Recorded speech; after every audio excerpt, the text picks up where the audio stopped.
Baiklah, Assalamualaikum warahmatullahi wabarakatuh. Kali ini kita akan melanjutkan sesi pembelajaran dari yang kemarin tentang hipertensi. Kali ini kita akan belajar tentang obat-obatan, obat-obat kimia ya, obat-obat kimia yang biasa dipakai untuk pengobatan darah tinggi di sini. Nah, sebelum itu, bagi yang belum subscribe, silahkan subscribe terlebih dahulu dan klik tombol loncengnya agar tidak ketinggalan pada informasi seputar kesehatan. Nah, kita tahu di sini ada 3 penyebab dari hipertensi. Nah, 3 di sini ada obatnya masing-masing tergantung dari gimana letak yang menyebabkan dari darah tinggi. Contohnya pada sistem saraf misalnya yang terganggu sistem sarafnya. Jadi yang kita obati adalah sistem sarafnya. Contoh obatnya di sini adalah golongan antagonis alfa 2. Jadi ada golongan antagonis alfa 2 yang obatnya yang biasa kita kenal yang paling umum itu ada metildopa, klonidin. Ini salah satu obat yang bisa kita berikan kepada ibu yang sedang hamil gitu. Nah, lalu ada lagi ini obat diuretik. Diuretik ini bermacam-macam ya. Ada diuretik kuat, diuretik lemah. Nah, misalnya diuretik ini fungsinya ini meningkatkan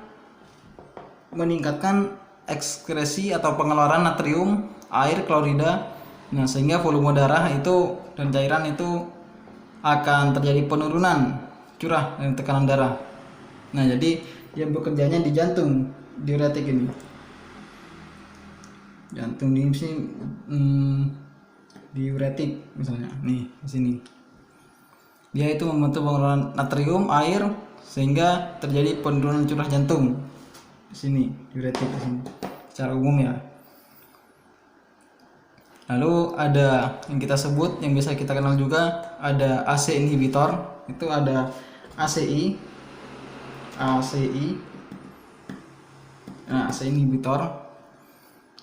Nah, salah satu obatnya itu ya banyak, ada captopril gitu. Yang pril itu udah golongannya AC inhibitor, pril. Yang belakangnya pril. Ini mekanismenya seperti apa? Dia ini menghambat perubahan angiotensin 1 menjadi angiotensin 2. Nah, untuk pembahasan angiotensin kita lewati saja karena sangat panjang pembahasan angiotensin di sini.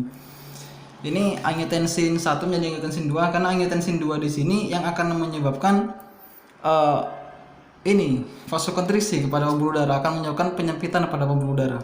Nah, adanya AC ini akan menghambat 1 ke 2 ini. 1 ke 2 ini dihambat sama dia. Sama obat ini, obat ACI. Nah, dihambat sama dia. Jadi gak bisa. Jadi setelah itu maka akan menyebabkan vasodilatasi atau pelebaran pembuluh darah. Maka pembuluh darahnya itu bisa mengalir secara normal. Lalu ada golongan ARB. ARB apa ARB kepanjangannya? Angiotensin reseptor blocker, itu ARB. Nah, dari namanya saja sudah ketahui ada reseptor angiotensin. Jadi setelah 2 di sini ini ada reseptor akan menerima. Nah, dia menghambatnya di sini. Ini namanya ARB. Ini reseptor yang dihambat, ini reseptor.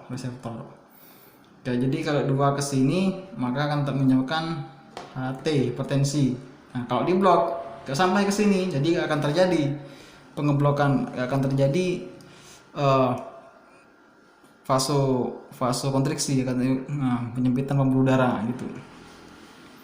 Lalu ada lagi golongan CCB yang ketiga, kita tulis di sini ya, 3. Itu CCB, itu kepanjangannya adalah calcium channel blocker. Ya, dia itu namanya sudah kalsium. Jadi kalsium yang dihambat adalah kalsium masuk ke dalam sel atau vasodilatasi.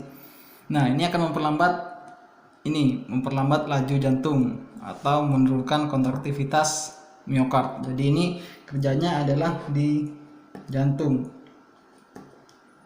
CCB. Jadi tergantung ya, tergantung ininya. Kalau ASI sama RB tadi ini di pembuluh darah kerjanya, kalau CCB ini di jantung.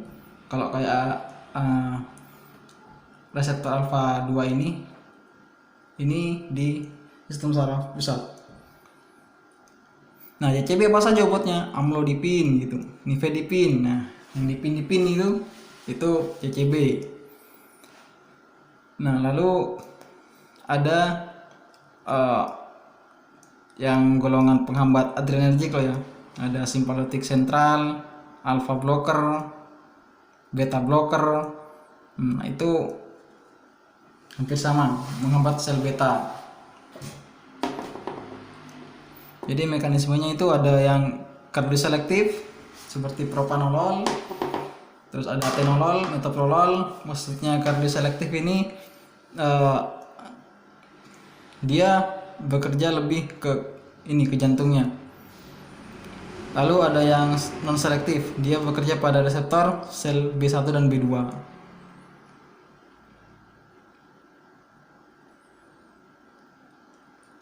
Nah, seperti itu golongan-golongan obat sedikit dari pembahasan.